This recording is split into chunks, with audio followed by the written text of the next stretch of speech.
Okay, guys. So I'm gonna do a little bit of a thing on this week's Torah portion, but it actually connects to what we're going through here and what may come in the future. So this week's parsha talks about, it's called Ki Tisa. It mentions the very famous episode that many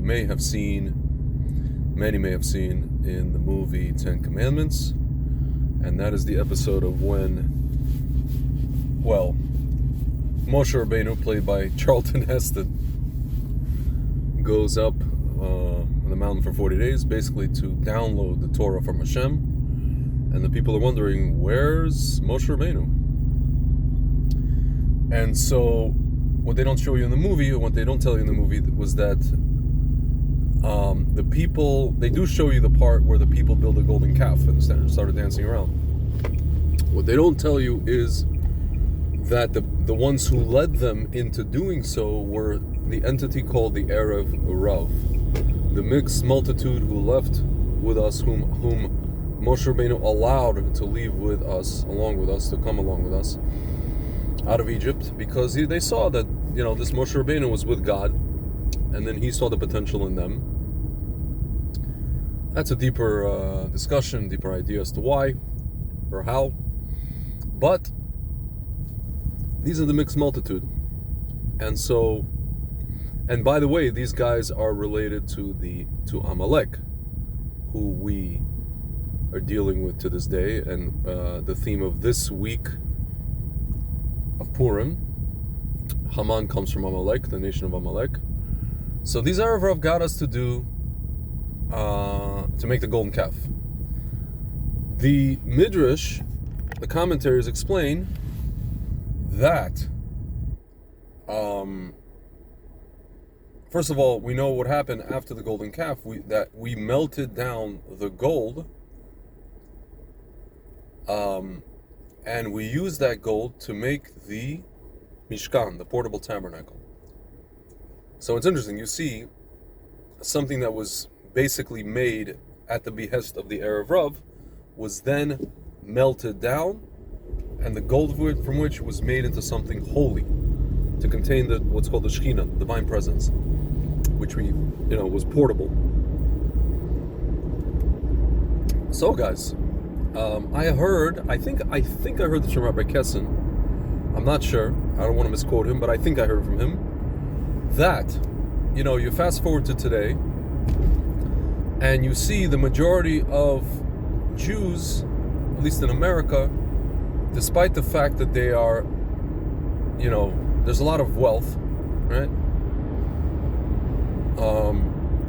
They're largely secular, largely disconnected from Torah and mitzvot, right? And many of them are, shall we say, not all of them, but many of them are, disconnected from the land of Israel. Many of them are very liberal, or I can't even call it liberal anymore. It's just straight up leftist and even woke, right? And yet there's a lot of wealth there. They can basically be called the modern day version of the Erev Rav. Their leaders, of the different organizations that they head up, lead people away and astray from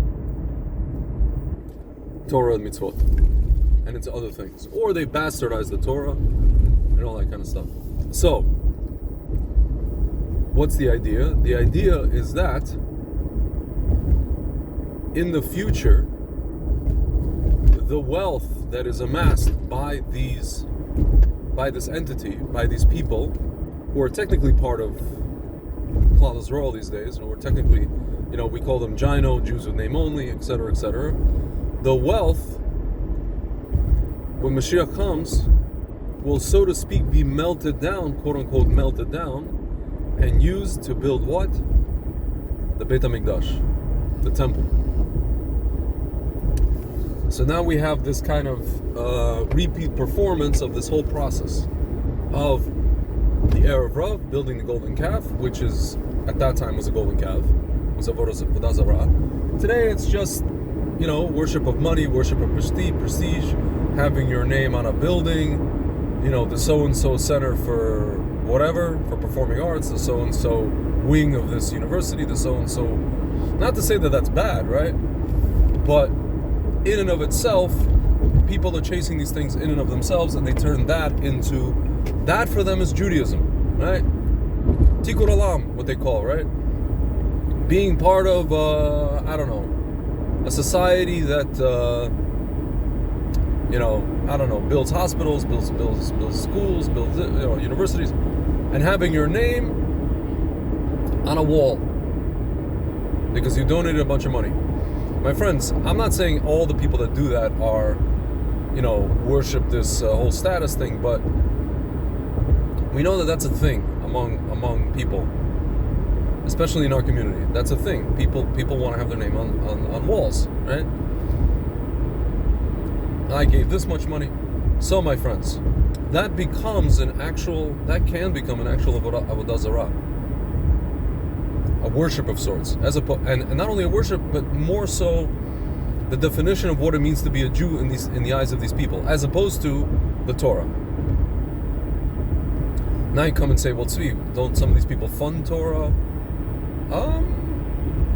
Some of them do, inadvertently, not, but again, even the ones who do, inadvertently, that's called melting down the gold to make what? The Beit HaMikdash, or anything to do with the Shekhinah, right? Torah learning, institutions of Torah learning.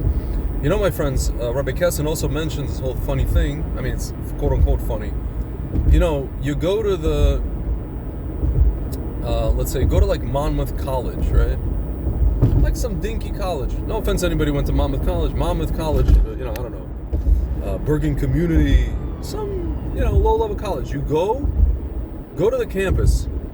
Gorgeous, renovated campus with a giant endowment from, the state of, let's say, New Jersey, the city of, the county of Monmouth, the city of whatever, maybe Marlborough, Manalapan, whatever city. And you think to yourself, this is a community college, has bazillion dollars of endowment. And then, my friends, Rabbi Kessin says, go to Yeshiva Staten Island. Go there. Folks, no offense to anybody who ever went to Yeshiva Staten Island, no offense to anybody who was associated with Rabbi Feinstein or anybody with Feinstein, the Feinstein family. Yeshiva Staten Island, I've been there, it looks like a glorified janitor's closet, okay? It hasn't been renovated in years, it hasn't been touched in years, it's the same as it always was, however many years ago, I don't know, 70 years ago. Just, that's the way it's kept. Same thing, by the way, with 770, Eastern Parkway. And they want it that way, right? Folks, the point is, Rabbi Kessin is saying that it's almost as if,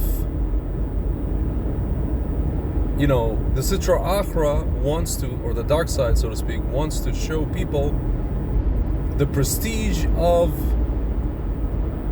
these institutions. Even the most, kind of basic level of Chokhmah, community college, but it wants to attract people there. So it's going to make this gorgeous campus and this gorgeous endowment. And with these yeshivas, it wants to detract, right?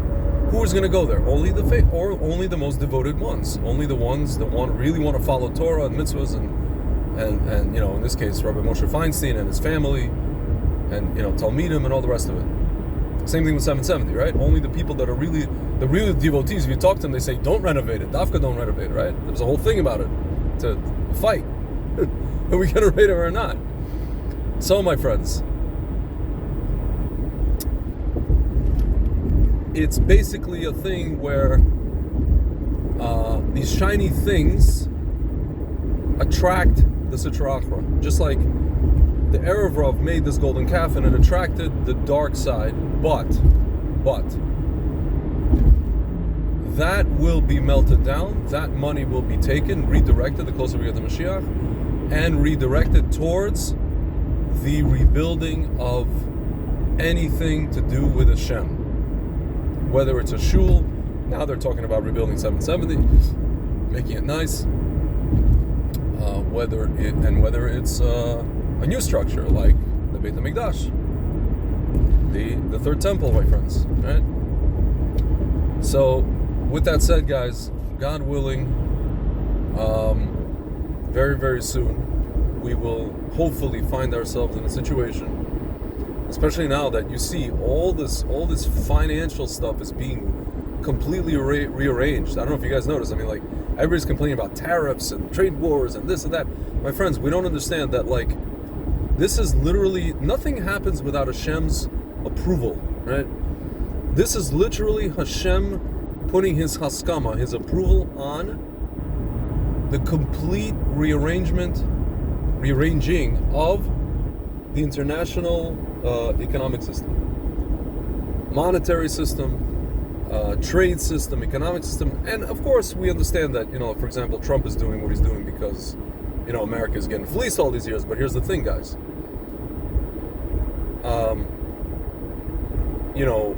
He's doing it like a bat out of hell, right? He wants to do it like a bat out of hell.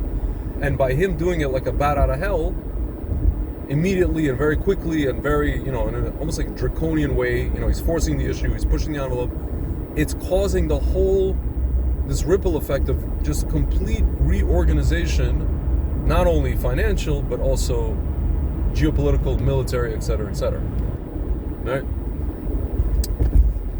And honestly, guys, I think that the, so to speak, so-called gold that will be melted down from this avodah zarah that really the Western world has built, of worshiping, I don't know, the stock market. And I say this as a person who's involved on and off with the stock market since 2002, and crypto and all the rest of it. And all that quote-unquote gold is going to be proverbially, figuratively, maybe even physically melted down to build a Beit HaMikdash. Guys, by the way, why do you think Trump, one of the first things, he's like, we have to go into Fort Knox and see if all the gold is there? Folks, have you heard any president before Trump saying, hey, I want to physically go to Fort Knox and make sure all the gold is there, make sure nobody stole the gold, make sure this is just grow legs and disappear, right? It's astounding. My friends, there's no accidents here. There's no accidents. It's all connected. So, with that said, guys, hopefully, very soon this will be the end of the activities, shall we say, of the Erev Rav. And Bezrat Hashem, all the stuff that they've built up to be of any value and convinced everybody else that it's of any value will be converted into Torah and mitzvot and ultimately the Beit HaMikdash and the age of the Mashiach, of Mashiach himself, and we will only know peace, and that's it. Alright, guys, like I said, if I don't talk to you, Purim Sameach, and down with the Erev Rav and down with Amalek. Peace out.